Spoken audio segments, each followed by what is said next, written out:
There are places today where the air feels different. Not colder, not darker, just wrong. The kind of place where sound carries strangely, echoes arriving before a word is even spoken. A place where the wind seems to move against itself, where the trees stand a little too still, as if the environment itself is holding its breath. For most, this feeling can pass unnoticed. A momentary unease. You convince yourself it is the mind playing tricks, but the shiver down your spine is your body's way of saying otherwise. There was a time not so long ago when people did not dismiss such feelings. They did not attempt to explain it away. They heeded them, respected them, and feared them, because they believed they were not alone. Across Britain and beyond, stories were being told of beings who existed just beyond one's peripheral vision. They were not ghosts and they were not gods. You need a mortal anchor for such things, whereas this was something older, something woven into the land itself. They were called many things: fair folk, the good neighbours, the hidden people, what we now call the Fae. On this episode of Mythic Albion, we will take a look at these beings, because to call them creatures would be to assume they are tangible in some way. These are not creatures of simple stories, nor the harmless figures of children's tales told today. They were unpredictable, reflected in the fact that they could be beautiful or terrible, and sometimes both, capable of acts of great kindness and cruelty in equal measure. To encounter them was not a blessing, it was a risk. And since the dawn of man, some people have always taken risks, but risk back in those days was to walk a fine line between life and death. People would leave offerings at the edges of fields, would avoid certain paths at dusk, would speak carefully even in their own homes, for fear of being heard, because the Fae were said to listen, and when they listened, they watched, and once they started to watch, they were apt to notice. A person might find themselves changed, taken, or simply not returned at all. There are those who say that these were only stories born of fear and superstition, from a time before science tried to explain away everything and dull the magic in the background. But a world before science was not a world less understood, just a world seen different. And the boundary between what is real and what is not was never as solid as we now believe. That boundary still exists, along those paths where dust descends quicker than you realise, where the forest becomes deathly quiet and where roads seem to have no ending. This is Mythic Albion, and this is the world of the Fae.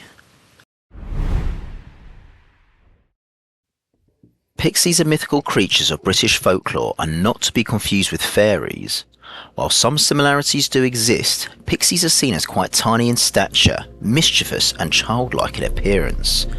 They are sometimes naked or wear ill-fitting clothes to be happily discarded in exchange for rewards or new clothing. With butterfly-like wings, they can sport antennae above eyes that point upwards at the temples. They happily gather in groups in the great outdoors, dancing. Despite this somewhat whimsical appearance, their dancing can descend into wrestling contests, and it was said that they would often steal children or lead travellers astray. They are not completely malevolent and will happily reward a stranger who displays kindness to them, bringing blessings to those who treat them well. With origins being found in Celtic folklore, pixies are said to be no more than around 4 inches tall, inhabiting gardens. With brightly coloured skin, their magical appearance is a reflection of their abilities, such as bestowing wealth, kindness and intelligence to those they regard well. They are also capable of creating illusions, which they use to punish those that they see as unworthy. With that said, pixies are often more playful than outright harmful. Staying aloof from humans, they usually only interact with us when they feel like playing a prank or causing mischief. While they are predominantly found in Cornwall and Devon, the word pixie is also found in Sussex, Wiltshire and Hampshire. Pixie Day is celebrated annually in Ottery St Mary on the Saturday nearest Midsummer's Day in June. The day commemorates a time in the town's history dating back to 1454, where Pixies were expelled from the town. The coming of humans and the building of a church, especially the bells, were unbearable for the Pixies. The Pixies, fearing that each time a bell chimed, a Pixie would die, kidnap humans and place them in a river cave known as the Pixie Parlour. The bell ringers escaped, and thus this is remembered with celebration each year in Ottery, St Mary. The term goblin has been used as a broad label, often applying to creatures that sit at the darker edges of the Feyworld. Unlike fairies or brownies, goblins are rarely benevolent. The term goblin has its roots in the Old French word gobelin in the 12th century. The term is said to have connections to the medieval Latin gobelinus and the Greek kobolos, which meant rogue or mischievous spirit. Often described as being small, with large noses, large ears, sharp teeth, large red eyes and green skin, they have a malevolent nature about them. In particular are Redcaps, infamous goblins dating back to the days of England's Anglo-Scottish border. These particular goblins were known as Redcaps due to their habit of soaking their caps in the blood of their victims. They have ties to ruined castles and old battlegrounds, places where violence has already taken root. Crunching over the bones of the dead with their iron boots, looking for fresher carcasses in which to partake in their grisly cap ritual. Unlike other Fae, there is no subtlety with Redcaps. There are no riddles, no lures and no tricks. They simply kill. Travellers wandering into their territory are attacked without warning. Despite their diminutive size, they overwhelm their opponents with their speed and number, using swords, spears and the bow. During the period of the 13th to 17th century, along that Anglo-Scottish border was one of strife. Raids, wars and feuds were common, with local populations under constant threat from instability and violence.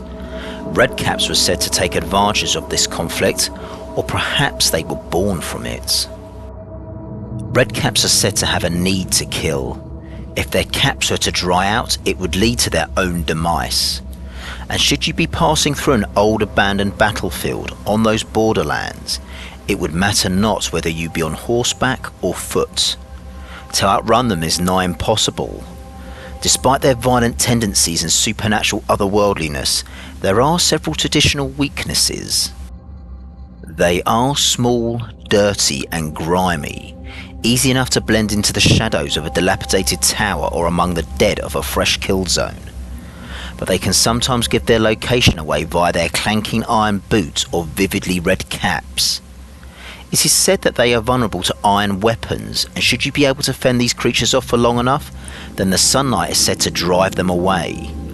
Religious objects or recitations from scripture is also said to scare them off. The rise of Christianity may have driven them away 200 years ago, but in an ever-secular world, a world gripped with conflict, could we see the return of these murderous creatures? Brownies tend to occupy a different space compared to their other Fae kin. Not wild or distant, but domestic. Brownies were said to inhabit homes, working quietly through the night, completing chores and generally maintaining order. Said to be no bigger than a small child, they were said to have a wiry frame covered in coarse hair and wearing clothes of various earth tones, a range of browns to mossy greens, in sync with the rural homes they prefer to inhabit. But when night descends on that household and the humans are asleep, out will appear the brownie, ready to fix broken things, sweep away the dust from the day, all those things that chaotic humans are apt to do. This may seem like a very one-sided benefit for the humans, and that is the way the brownie would prefer it. Being naturally nocturnal, brownies are also said to be very shy and prefer to complete their meticulous activities unseen. To see one or to thank them would be too much for the brownie, feeling disrespected, apt to leave, or worse, turn hostile. Brownies, being the humble creatures that they are, expect no payment for what they do. though a saucer of milk or bread and honey is acceptable. To go further with such a treat, again, would be to drive these mysterious helpers away. Preferring the homes of Scotland and northern England, many people thought them to be a type of household spirit, hobgoblin, or a type of fairy. Many a household would leave a spare seat next to a dying fire at night for the brownie. While considered rare, or worse, unlucky to see a brownie, they're said to be quite ugly creatures, short, hairy, and wrinkled with a pot belly, either naked or dressed in rags. The brownies of the Scottish lowlands were said to have no nose, just a singular hole in the centre of their face. The brownies of Aberdeenshire are said to have no fingers or toes. The relationship between human and brownie is ever fragile. Food must be seen as an act of gratitude and not payment, and despite their nature, they are not indentured servants, and should they perceive the humans in the household to be lazy, they would often play tricks such as rearranging the furniture, objects, or wrecking the house. One tale said of a brownie that lived on a farm in Scotland. The farmer did not offer the brownie any food or any gifts. Brownies are helpful, but they are never slaves, and this brownie went on to cause mischief such as stealing food, breaking objects, and even injuring the farmer. The term fairy is well known, and the first thing you may think of is a Disney-esque depiction. The term fae, fair folk, and fairy have been used across British and European culture for centuries. The term is a catch-all to describe most beings of a supernatural or ethereal form, made physical with the gift of magical abilities. Ergo, a fairy could be any mythical creature, hence why a fairy tale could feature all manner of fantastical creatures. For the most part, fairies are described as small humanoid creatures with wings, with an otherworldly beauty about them, though appearing more human than pixies. The origins of fairies is something even more profound, with those that believe that they were demoted angels cast out of heaven for defying God, but were not sentenced to hell. Another belief theory is that they were ancient pagan deities who greatly decreased in power with the onset of Christianity throughout Europe and the United Kingdom. Mayhap they are the spirits of the dead, trapped somewhere between this world and the other. Were they hidden people, that is to say, creatures that evolved from an unknown prehistoric race? And then there is also the belief that they are elementals believed to be spirits of the air.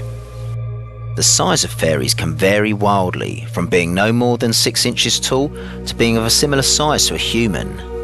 They are often breathtakingly beautiful and elegantly dressed, with many a myth involving fairies and relationships with humans in high society. While they are often noted for having wings, the ones that do not are still able to fly due to their magical abilities. Due to their numerous origin stories, it is believed that fairies are great wielders of magic, able to shapeshift their form. This type of fairy being known as a changeling, where a fairy is left in the place of a kidnapped human child. As elemental spirits, they have great power and control over the air. Unlike pixies, who possess a mischievous temperament, fairies are said to have a positive attitude to humans, bringing good fortune to those that treat them well, seen as creatures of goodness in fiction such as Cinderella. As discussed, fairies can be a catch-all for all creatures of the Feywild, and as learned, some lean towards the light and some lean towards the dark. This is represented by an ancient divide known as the Seelie court and the Unseelie court, good versus evil, and they are reflections of the dual nature of humanity. The Seelie courts are generally considered benevolent, though still capable of mischief and command respect. The Unseelie court is openly malevolent and hostile, delighting in causing harm and death to the mortals that cross their paths. Understanding the difference is paramount for one's life should you encounter one of these beings in their domain, or one in yours. The Queen of Elphame of lowland Scotland is the sovereign ruler of the subterranean fairy land. She is both alluring and commanding, embodying the dual nature of beauty and danger. She was often cited by women accused of witchcraft in the 17th century as the figure who taught them their supernatural abilities. The Queen of Elphame serves as a bridge between the human and fairy worlds and is associated with abduction, enchantment, and the imparting of magical knowledge. The Seelie court is most often associated with spring and the summer, whereas the Unseelie is associated with autumn and winter, again a distinction of light versus dark. Examples of beings from the Seelie court are that of the Selkie. Their natural form is that of a seal, but when they come onto land, they shed their skin to reveal a beautiful human beneath. With a gentle and attractive nature, humans are often apt to form bonds with Selkies. In some stories, humans have stolen discarded skin, thus the Selkie is unable to return to the sea, which results in unhappiness as the Selkie longs to return to the ocean. These creatures explore themes such as longing, transformation, and the natural world. A Pech is a small gnome-like creature. Known for their short stature, they are said to have incredible strength and like to brew heather ale. It was thought that they were one of the first beings to arise in Scotland and help construct the huge stone megaliths along with giants. While being closely related to Pics and Pixies, they are of stocky builds, broad in shoulder with thick arms. With a bushy beard and a wild mane of hair, they were also said to have command over the weather, in particular the wind, and could summon gales that were powerful enough to knock down trees. With a deep connection to animals and nature, they are beloved in Scottish folklore. The Wulver is a mythical creature hailing from the Shetland Islands of Scotland, described as being a large humanoid with the head of a wolf covered in short dark hair. Unlike a traditional werewolf, the Wulver is not a shapeshifter and is forever in this form. And unlike werewolves, Wulvers are benevolent, often helping lost travellers, leaving food for poor families, and choosing to live a solitary life in caves or nearby beaches. The unique blend of human and wolf can be seen as a reflection of the relationship between humans and wolves that led to the domestication of dogs, which symbolises generosity and a peaceful coexistence, which is stark to the darker nature of werewolves. Examples of the Unseelie court can include the Dullahan, better known as the headless horseman, a creature that carries his own head while riding a black horse. It is said that the Dullahan's head has a grin that goes from ear to ear, filled with small sharp teeth with eyes that dart about constantly. The Dullahan raises his head high so he may scan the countryside, looking for mortals about to die, for that is what his appearance heralds. Then there is the Baobhan SIth, sometimes known as the vampire fairy or fairy witch. She appears as a beautiful woman who seduces people in order to kill and consume them. She would often follow on the winds the smell of blood from the huntsman in the area, and with the ability to read his mind, she would shapeshift into the woman of his dreams. A cautionary tale of the dangers of temptation and the allure of the wild. The Nuckelavee is a horrific horse-like demon from the folklore of the Orkney Islands. On a dark night in the distance, its silhouette would look just like a man on horseback, but upon closer inspection its true form would be revealed, that of a skinless horse, with part of a human fused to its torso. The human torso sporting one large blood-red eye with scraps of hair running down its head, the horse head containing no eyes at all. Emitting a putrid odour with black blood that is toxic, it causes plague wherever it treads. It was always thought to be responsible for droughts, epidemics, famine and even storms, for that is where it normally dwells before coming ashore. The Sluagh are often depicted as dark and formless. They can take many forms, such as shadowy-like entities made up of black smoke or traces of nightmare. Made up of the souls of the unforgiven dead, they can appear as nothing more than a black mass within a cloak, a pair of white malevolent eyes staring out of the hood. They can also sometimes take the form of distorted birds, their beaks filled with teeth, their bodies having an almost emaciated human-like quality, sporting numerous spindly limbs.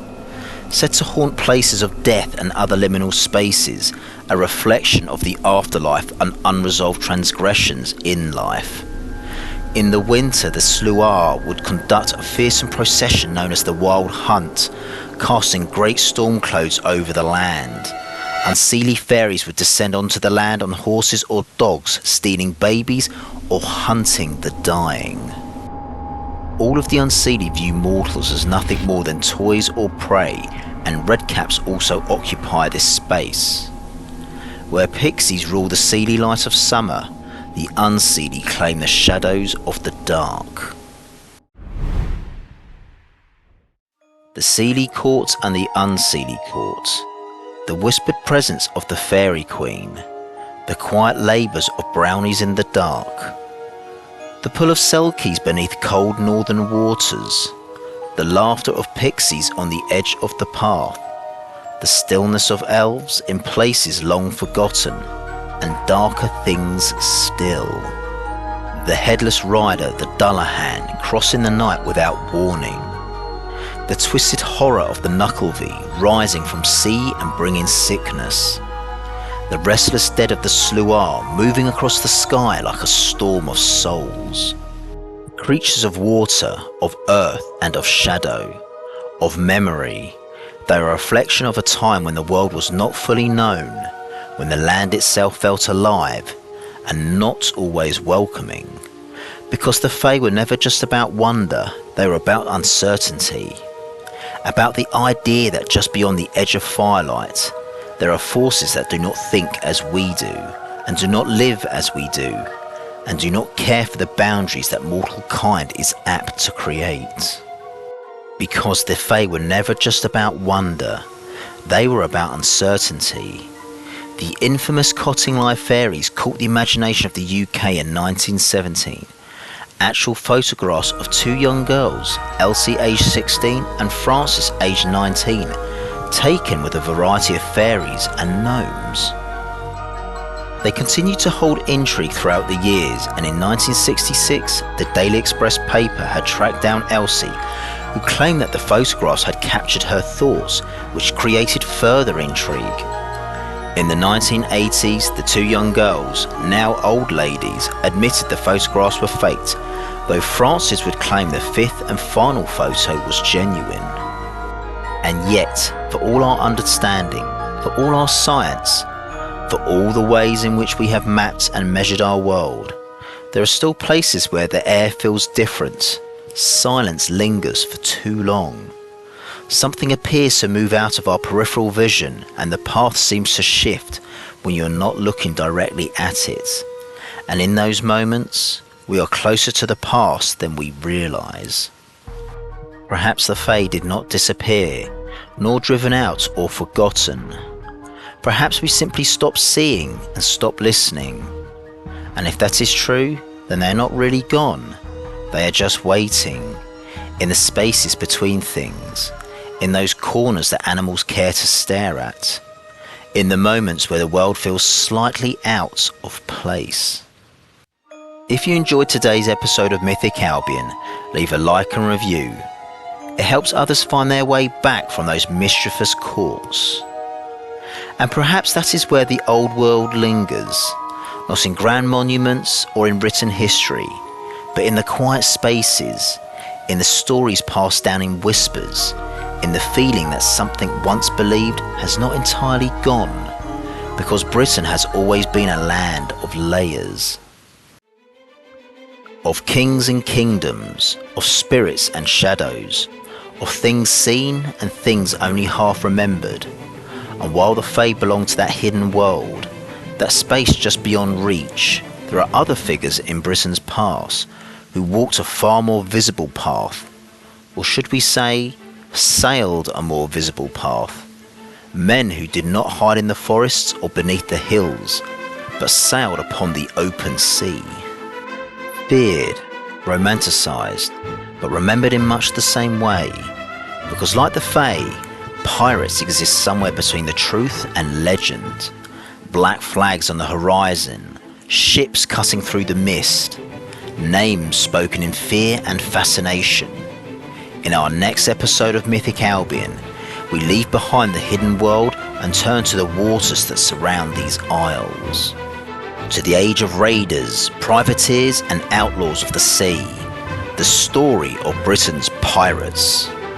Because long before they became symbols of adventure, they were something else entirely. And like all legends, their truth is far darker than the stories that followed.